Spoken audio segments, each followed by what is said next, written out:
All right, here is the next installment of wrapping up quizzes or review on section 3 of volume 2 of our Paralegal Essentials course.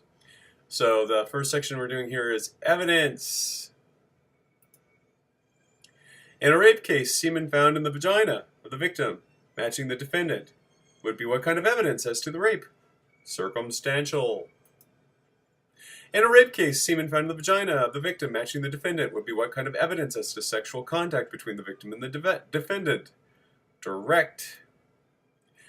In a burglary case, possession of items that were robbed would be what kind of evidence as to possession of stolen goods? Direct. In a murder case, fingerprints on the murder weapon are what kind of evidence as to the murder? Circumstantial. Admissible evidence means that evidence the jury will be allowed to consider. In an inference, is an inference required for direct evidence or circumstantial evidence? Circumstantial. So an inference is circumstantial evidence. We know that. Testimony is oral evidence.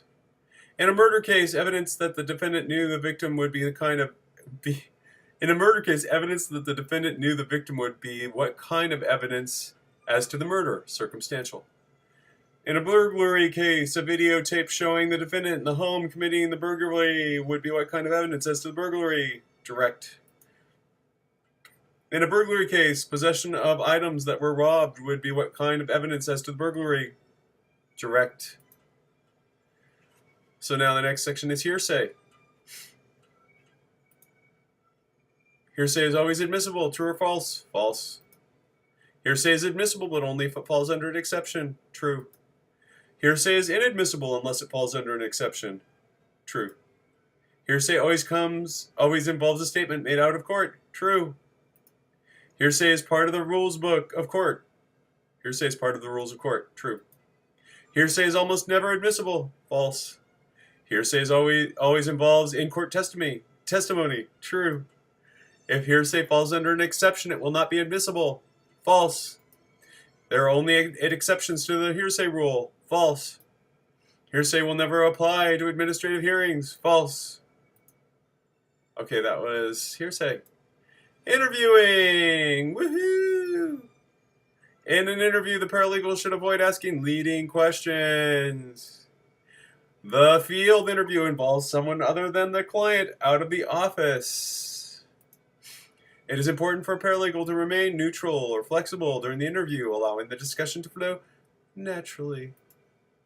A leading question suggests a possible answer. The report that may be written by the paralegal detailing the information obtained during the interview is called an intake memo or intake report.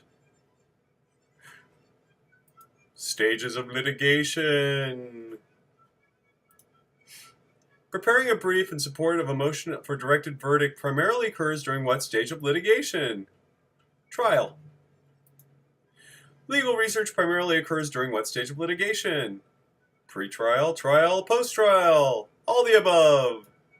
Interviewing witnesses primarily occurs during what stage of litigation? Pre-trial, trial, post-trial.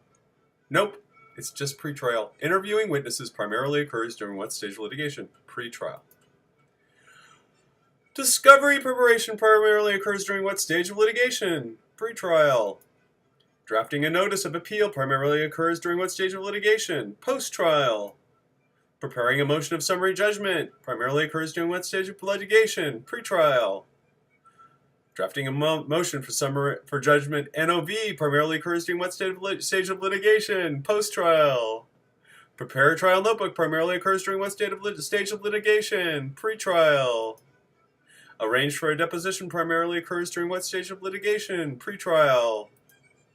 Arranging for services of process primarily occurs during what stage of litigation? Pre-trial. Arranging for service of process. Pre-trial. All right, that's it. That's that section. Oh boy.